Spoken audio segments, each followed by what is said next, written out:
Man, I was really worried I missed all the bad movies for the year in January or February when I was still settling into school, but apparently there's some bad ones out in March too that I gotta still check out. I'm John Hayeck, and welcome to my movie thoughts.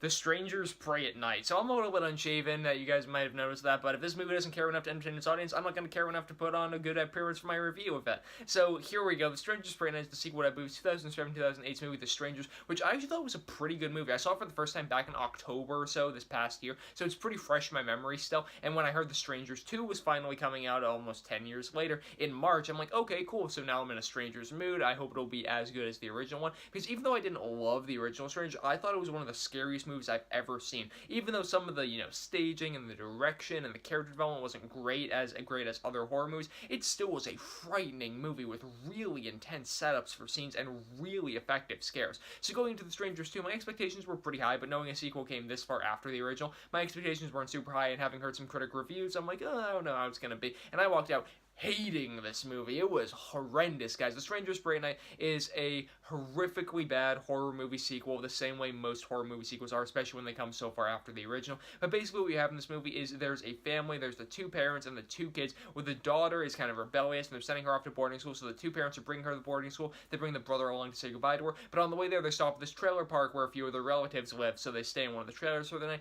and then the strangers show up and start harassing them and killing them, and it's supposed to be crazy, and it's really not. One of the things that this movie does that immediately loses the spark from the original Strangers is it kind of shows you behind the curtain of the Strangers. In the original movie, the Strangers were this enigma. What happens is this couple goes home one night, and then some weird girl shows up at the door, and then some other weird stuff starts happening, and then the Strangers just start terrorizing them. In this movie, the first thing you see is a truck pulling up to this couple's house. It's not the couple that's like the main characters of the movie, that's the other couple that gets like terrorized by the Strangers. This truck pulls up, and you know it's the Strangers because the music that they're playing is the same music they play later in the movie, and you see that like all these people are getting out and they're acting suspicious and everything, and you're like, I wish we didn't see this, because in the first movie it was effective because you knew so little about them. The other thing that works with this movie, I don't know if it's the acting or the script that's bad, so I'm just going to kind of combine that into two. The acting in the movie is, the actors are trying, they're having fun with their roles, but none of them are really great actors, I would say. The girl in the movie, Bailey Madison, is the actress that plays her. She was on the Disney Channel like 7 or 8 years ago, back when I used to watch the Disney Channel, and she was like kind of funny in the roles that she played there and stuff, but I guess now that she's in movies, she has to start at the bottom, and that's kind of what she's doing here.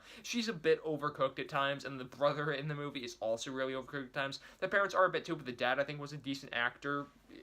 Again, his character was written really stupidly, and that's the problem with all of this, really, is that the casting in the movie didn't go great, because first of all, they don't really look like they're a family, but the writing is really what brings down each one of these characters and the family as a whole, because all the characters in this movie are just so idiotically stupid that it's beyond, like, a fathomable appearance for audience members viewing them. The ladies in the row behind me in this theater were laughing at some of the things these characters were doing, when the dad's like, alright, we gotta split up, and it's like, really? People are dead, and people are getting killed here. You think we should split up so more people will die more quickly? Or when the girl starts like screaming, she's like, brother, where are you, and everything, and then it's like, really, you don't think that's gonna draw attention for the killers that are literally like right near you? You don't think that's a good idea? Like, maybe keep it quiet, like be a little more subtle. It makes no sense whatsoever. The dialogue is also really cringeworthy in this. They tried the key line from the original Strangers movie was like, why are you doing this? And then the strangers say, because you were home, and it's like, oh, that's a pretty creepy line and everything. They tried to do that in this movie. It doesn't work whatsoever, and really all the things that the characters say to one another just feels forced. It feels like it's supposed to be, oh, we're trying to make them act like they're a family, but it really makes no sense whatsoever. The consistency in the script is also not there whatsoever. There's a scene early on where the brother and sister are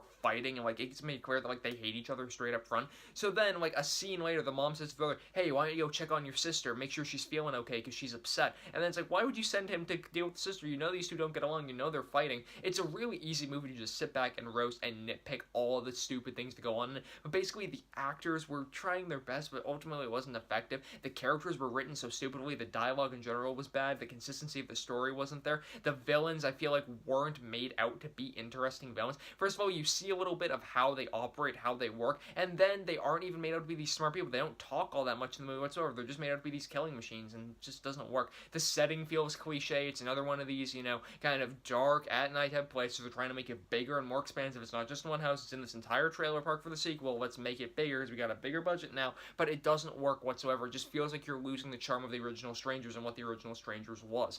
This movie, ultimately, guys, is just not worth your time whatsoever. There was one scene towards the end that takes place, like, outside of a pool, and that looked pretty cool. It would have been a good scene in a better movie, like an Adam Wingard movie, but I felt like it was just, like, one scene doesn't save an entire movie that's garbage. I was pretty conservative with giving this grade back in 2017, but hey, new year, new me, so I'm gonna give The Strangers Parade Night an F. First F of 2018, hopefully not too many more to come, but we'll see. Guys, let me know your thoughts on The Strangers Parade Night in the comment section down below, or let me know what is the worst horror movie you have ever seen, or worst horror sequel. You guys can go over to mymoviethoughts.com, follow me on Twitter at JohnHayeck, and subscribe to this YouTube channel. The links to all three of those are in the description down below. You guys can also like this video, comment on it, share it with some friends. I am John Hayeck, and as always, thank you guys so much for watching.